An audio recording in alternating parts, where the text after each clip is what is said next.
Oh, what is this? Wow, new avatar stills. Pretty cool, right? I know I only made like 3 videos with my old avatar, but I recently did these, and I think they look really cool.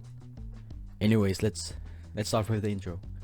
Hello everyone, I'm Pointy Square, and welcome back to a brand new video. Today I'll be talking about a pretty small commentator.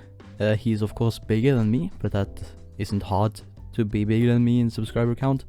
But anyways, so today I'm talking about Vincents. He has been getting a lot of attention recently from people like Lin and Doodletones, and I watched his news video called Chaos in the Commentary Community, and I thought it was pretty good overall, but there were some, well, not bad takes, but points that I'd like to talk about, so that's what I'm gonna do today.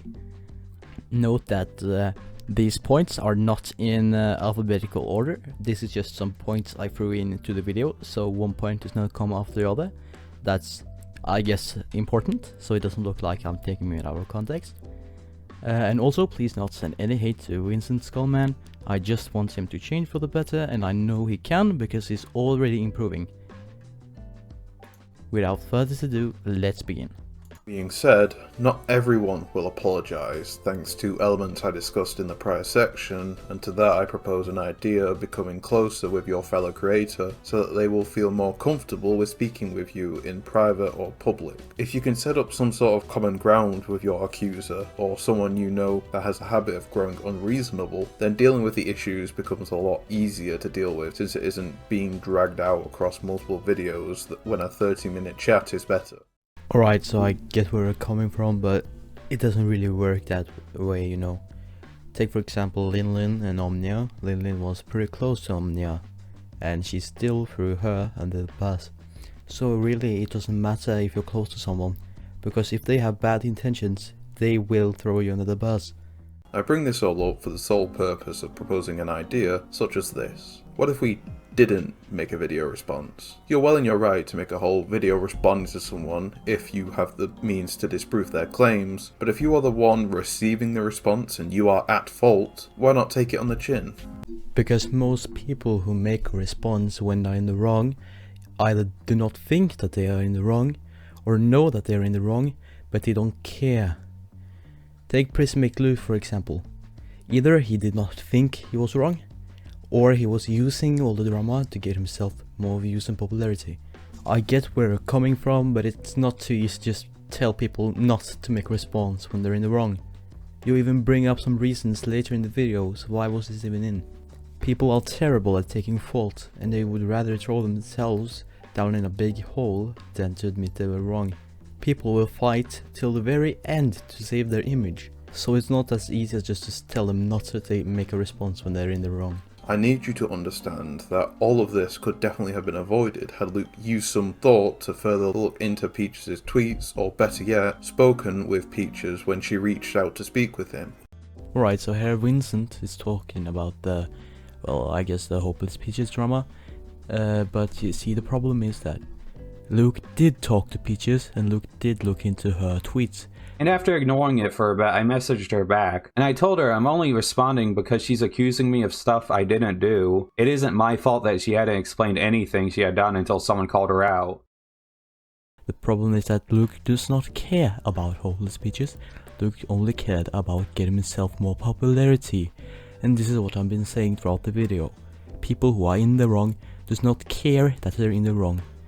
They do not care about justice, nor do they care about doing the right thing. They care only about themselves.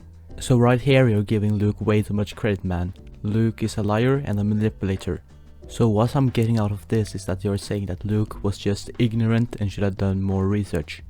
Which he did do research, he just ignored the points pointing against him. Now this can just be me not really getting what you're saying, and I really hope so. Because it comes off as you kinda like not defending Luke, but you know, downplaying his actions. And I really hope this is just me misunderstanding, because if not, that's horrible. Hell, who knows how long it will be until someone from the big leagues end up throwing it all away, like Just a Robot, because it is all too much. I don't blame them for wanting to leave, but with everyone that does, it leaves a bad impression on those looking in from the outside, because they effectively found the landscape too toxic to work in. Alright, so just a robot did not leave because it was too stressful for him to handle anymore. He left because there was nothing else he could gain from doing commentaries, and I agree with that. I hope Ja finds, well, happiness and success in what he does next. But anyways, you paint this picture that just a robot left because it was too toxic and too stressful for him to handle is kinda wrong, considering Ja does not dislike the commentary community, he's just tired of it. And also, yeah, I guess people leaving puts the commentary community in a bad light, but don't you think that if those awful people would have stayed, they would have been even worse? Take Luke and Spoxa for an example. I'm glad they're gone, because honestly, they did dumb stuff, and it would be worse if they still was here. So in reality, it looks worse if those bad people stay than if those bad people leave. And Jar is not one of those bad people, by the way. Right, so Vincent, if you're watching this, I'd like to tell you that I think you are a pretty good guy overall. And I really admire that you are willing to listen to people and that you're willing to change.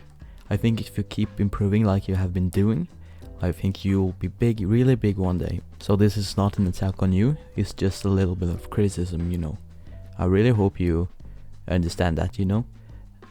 Anyways, if you'd like to talk to me, Vincent, I have a Twitter. I'll link it in the description. You can talk to me about anything right there if you want to. So that's all for today. Thank you all so much for watching, and goodbye.